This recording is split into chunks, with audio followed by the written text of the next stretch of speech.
Iran আর আমেরিকার মধ্যে চলা মিটিংয়ের কিছু ভীষণ গুরুত্বপূর্ণ আপডেট এখন আমি আপনাদের দিতে চলেছি। একেবারে সরাসরি ইসলামাবাদ থেকে যে খবরগুলো উঠে আসছে আপনাদের সামনে তুলে ধরব। আজকের এই 12ই এপ্রিল দিনটা কিন্তু অত্যন্ত ঐতিহাসিক হতে চলেছে। আর এই মুহূর্তে পাকিস্তানে এক বিরাট চাঞ্চল্য দেখা যাচ্ছে। অনেকেই বলাবলি করছেন যে আজকের দিনটা নাকি ইতিমধ্যেই ইতিহাসের পাতায় লেখা হয়ে গেল। কিন্তু কেন এমনটা বলা হচ্ছে আসুন জেনে নিই। এর সবচেয়ে বড় কারণ হলো 1979 সালের বিপ্লবের পর এই প্রথমবার আমেরিকা এবং ইরানের মধ্যে এত বড় স্তরে মুখোমুখি কোনো আলোচনা হচ্ছে। ইসলামাবাদ থেকে আসা এই তাজা আপডেটগুলো গোটা বিশ্বকেই যেন একটা স্বস্তির নিঃশ্বাস ফেলার সুযোগ দিচ্ছে।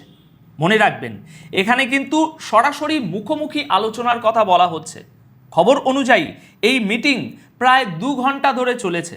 আর সবচেয়ে বড় কথা হলো পুরো আলোচনাটাই একটা দারুণ ইতিবাচক পরিবেশের মধ্যে হয়েছে। মিটিং তো শেষ, কিন্তু আসল চমক এখনও বাকি। বন্ধ দরজার ওপারে আসলে কি কথা হলো তার পুরো বিস্তারিত তথ্য এখনও বাইরে আসেনি, কিন্তু ভিতর থেকে একটু একটু করে যে খবরগুলো বেরিয়ে আসছে সেগুলো সত্যিই চমকে দেওয়ার মতো। এরই মাঝে শুধু পাকিস্তান নয়, ইরান এবং আমেরিকার দিক থেকেও বড় খবর এসেছে। মন দিয়ে শুনবেন। লেবানন নিয়ে একটা বড়সড় সিদ্ধান্ত নেওয়া হয়েছে বলে জানা যাচ্ছে। খবর বলছে লেবানন ইস্যু নিয়ে দুই দেশের মধ্যে নাকি কিছু গুরুত্বপূর্ণ বিষয়ে সম্মতি তৈরি হয়েছে। কিছু সূত্রের দাবি ইসরায়েলের হামলা এবার শুধুমাত্র দক্ষিণ লেবানন পর্যন্তই সীমাবদ্ধ থাকবে, আর বেইরুটের উপর কোনো আক্রমণ করা হবে না। যদি এই খবরটা সত্য হয় তবে নিঃসন্দেহে এটা হবে এই আলোচনার প্রথম বড় সাফল্য।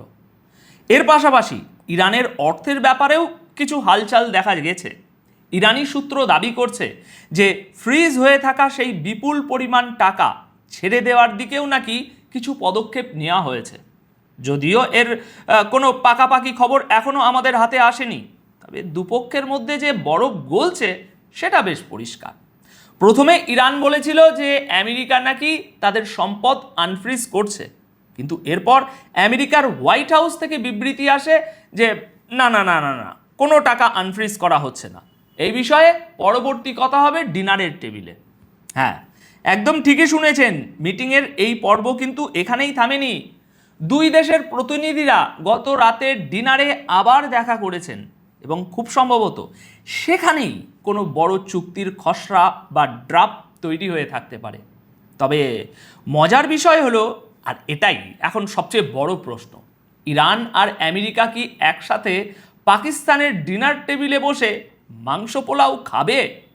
ব্যক্তিগতভাবে আমার সেটা মনে হয় না, তবে এমনটা হলেও হতে পারে।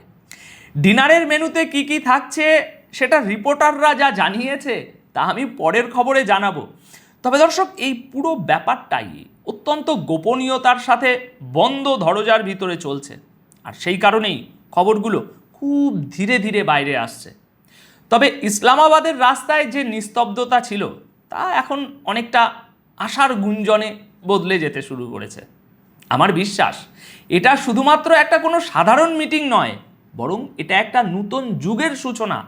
যেখানে গতকাল পর্যন্ত ট্রাম্প ইরানকে 24 ঘন্টার মধ্যে ধ্বংস করে দেওয়ার হুমকি দিচ্ছিলেন, সেখানে আজ এমন একটা পজিটিভ পরিবেশের খবর আসা প্রমাণ করে যে পর্দার আড়ালে পাকিস্তান এবং চীনের কূটনীতি ঠিকই তাদের কাজ করে দিয়েছে। আপনাদের জানিয়ে রাখি, এই আপডেটগুলো আজ ভোরবেলা পর্যন্ত পাওয়া খবর, অর্থাৎ আমি আপনাদের একেবারে আজকের তাজা খবর দিচ্ছি। এরপর আজ সারাদিন লাইভ আপডেট যেমন যেমন আসবে আমি আপনাদের জানাতে থাকব। বেইরুটের মতো জায়গাকে হামলার হাত থেকে বাঁচিয়ে নেওয়াটা কিন্তু সত্যি একটা অনেক বড় জয় দর্শক। ট্রাম্পের চাওয়া আর ইরানের রেড লাইনের মধ্যে কি কোনো মাঝখানের রাস্তা বেরিয়ে আসবে শেষবেশ?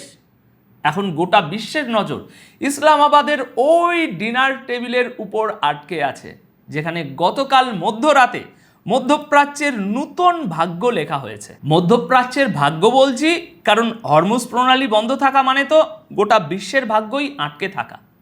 এখন দেখার বিষয়, আজকের এই ঐতিহাসিক দিনটা কি সত্যিই কোনো স্থায়ী শান্তি নিয়ে আসতে পারবে? তো এই গেল প্রথম আপডেট। আর হ্যাঁ, পাকিস্তান তাদের যুদ্ধ বিমান সৌদি আরবে পাঠিয়েছে, ওটা একটা আলাদা ইস্যু, সে ব্যাপারেও অন্য একটা ভিডিওতে আপনাদের জানাবো।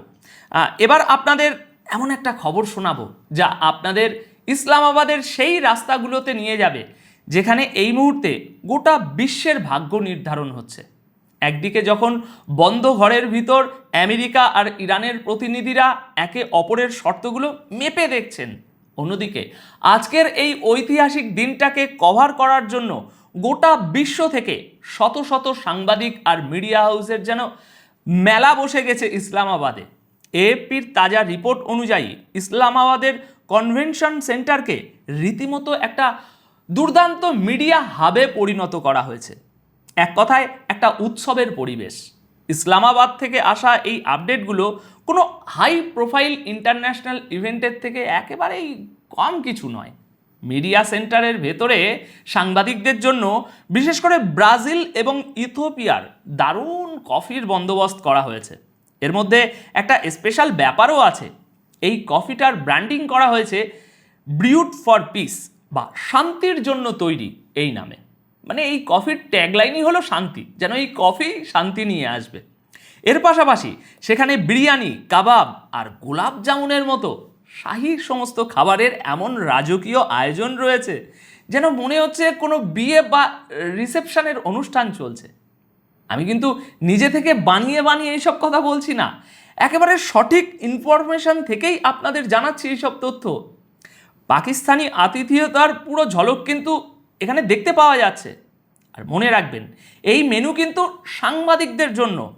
হলের বাইরে আবার লোকশিল্পীরা তাদের সুর তুলেছেন, পুরো পরিবেশটা যেন মিউজিকে মেতে আছে। তাহলে ভাবুন একবার, যারা একে অপরের দিকে মিসাইল আর বোমা ছুটত, আজ তাদের জন্যই শান্তির মিউজিক বাজছে। তবে সেখানে উপস্থিত মিডিয়াওয়ালাদের অবস্থা বেশ খারাপ। তারা অধৈর্য হয়ে পড়ছেন এবং বোরিং ফিল করছেন, কারণ আসল কাজ তো সেখান থেকে ৮ কিলোমিটার দূরের সেই বন্ধ ঘরগুলোতে হচ্ছে, যেখানে কারো ঢোকার অনুমতি নেই। ইরান আর আমেরিকার প্রতিনিধিরা সেখানেই আছেন। সেখানে উপস্থিত সাংবাদিকদের বক্তব্য, ইন্টারনেট স্পিড দারুণ আর খাবারও অসাধারণ, কিন্তু আসল খবরটা এখনও সবার কাছে একটা রহস্যই রয়ে গেছে। সবাই শুধু এই অপেক্ষায় প্রহর গুনছেন যে কখন ওই বন্ধ দরজা খুলবে আর এমন কোনো খবর আসবে যা গোটা বিশ্বকে একটা শান্তি দেবে। ইসলামাবাদে এই বিরিয়ানি আর কফির স্বাদ ততক্ষণ পর্যন্ত ফিকেই লাগবে যতক্ষণ না টেবিলে বসা আমেরিকা আর ইরানের প্রতিনিধিরা কোনো সঠিক সিদ্ধান্তে পৌঁছাচ্ছেন।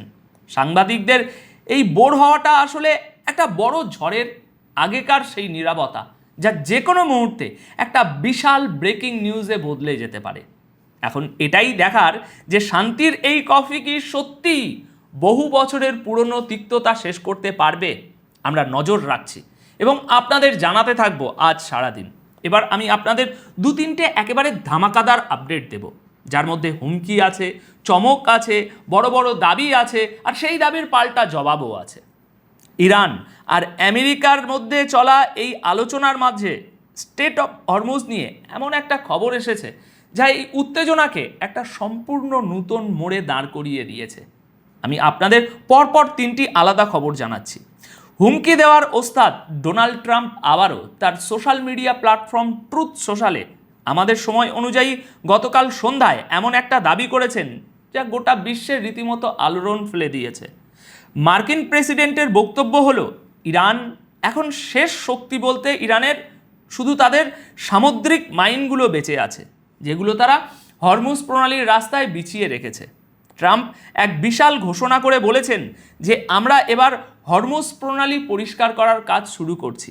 আর আমেরিকা গোটা বিশ্বের দেশগুলোর উপর এটা একটা অনুগ্রহ হিসাবে কাজ করছে, যার মধ্যে চীন, জাপান, দক্ষিণ কোরিয়া, ফ্রান্স এবং জার্মানির মতো দেশও আছে। অর্থাৎ ট্রাম্প বোঝাতে চাইছেন যে চীন, জাপান, কোরিয়া, ফ্রান্স এবং জার্মানির মতো দেশগুলো নাকি আমেরিকার কাছে ঋণী হয়ে থাকলো, কারণ বারুদে ভরা মাইন পরিষ্কার করার কাজটা তারাই করছে। দেখুন, ট্রাম্প কিন্তু এখানেই থামেননি। তিনি এই দেশগুলোকে কটাক্ষ করে বলেছেন যে এই দেশগুলোর নাকি এত সাহস বা ক্ষমতাই নেই যে তারা নিজেরা এই কাজটা করতে পারে। আর সেই কারণেই আমেরিকাকে মাঠে নামতে হচ্ছে। অন্যদিকে এমন রিপোর্টও সামনে আসছে যে এই মাইনগুলো নিয়ে খোদ ইরানও নাকি এখন বেশ চিন্তায় পড়েছে। বলা হচ্ছে ইরান নাকি হরমুজ প্রণালীর জলে এমন এলোমেলোভাবে মাইন বিছিয়েছিল যে এখন তারা নিজেরাই সেগুলোকে খুঁজে পাচ্ছে না। জলের তোড়ে এই মাইনগুলো নাকি নিজেদের জায়গা থেকে সরে গেছে, যার ফলে সমুদ্রের এই রাস্তায় এখন খোদ ইরানের জন্য একটা বড় মাথা ব্যথা হয়ে দাঁড়িয়েছে এই রাস্তা। আল জাজিরার রিপোর্টেও কিন্তু এই কথার উল্লেখ রয়েছে। রিপোর্ট বলছে যে ইরান এখন নিজেরাই নাকি এই মাইনগুলোর সমাধান খুঁজে পাচ্ছে না। তবে এমনও হতে পারে যে ইরান হয়তো ইচ্ছে করেই এমনটা বলছে, হয়তো তাদের কাছে এর সমাধান ঠিকই আছে, কিন্তু গোটা বিশ্বকে বিভ্রান্ত করার জন্য বলছে যে আমরা নিজেরাই এগুলো খুঁজে পাচ্ছি না, তাই এই রাস্তায় কেউ ভুলেও পারাবেন না, আগে বাড়াবেন না। কিন্তু সবচেয়ে বড় প্রশ্ন হলো, যুদ্ধবিরতির এই আলোচনার মাঝে সমুদ্রের ভিতর আমেরিকার এমন পরিষ্কার অভিযান কি ইরানকে রাগিয়ে তুলবে না? অবশ্যই তুলবে। আমেরিকা যদি ইরানের অনুমতি ছাড়া হরমুজ প্রণালীর ওই এলাকায় তাদের জাহাজ ঢোকায়, যে এলাকাকে ইরান নিজেদের বলে মনে করে, তাহলে এটা একদম স্পষ্ট যে পরিস্থিতি আরও খারাপ হবে এবং টেনশন আরও বাড়বে। তো দর্শক, আপাতত এই ছিল আপনাদের জন্য একদম লেটেস্ট আর ধামাকাদার কিছু ব্রেকিং নিউজ। তবে খবর কিন্তু এখানেই শেষ নয়। আজ সারাদিন ধরে আন্তর্জাতিক মিডিয়াতে যেমন যেমন নতুন খবর ব্রেক হতে থাকবে, আমি ঠিক সেইভাবেই একের পর এক তাজা আপডেট আপনাদের সামনে নিয়ে হাজির হব। তাই খবরের দুনিয়ায় তথ্যের দিক থেকে সবার চেয়ে এক ধাপ এগিয়ে থাকতে আজ সারাদিন অবশ্যই চোখ রাখুন আপনাদের প্রিয় চ্যানেল এটাই রিয়ালিটিতে। এতক্ষণ ধরে আমার সাথে থাকার জন্য এবং মনোযোগ দিয়ে ভিডিওটি দেখার জন্য আপনাদের সবাইকে অনেক অনেক ধন্যবাদ। ভালো থাকবেন, সুস্থ থাকবেন।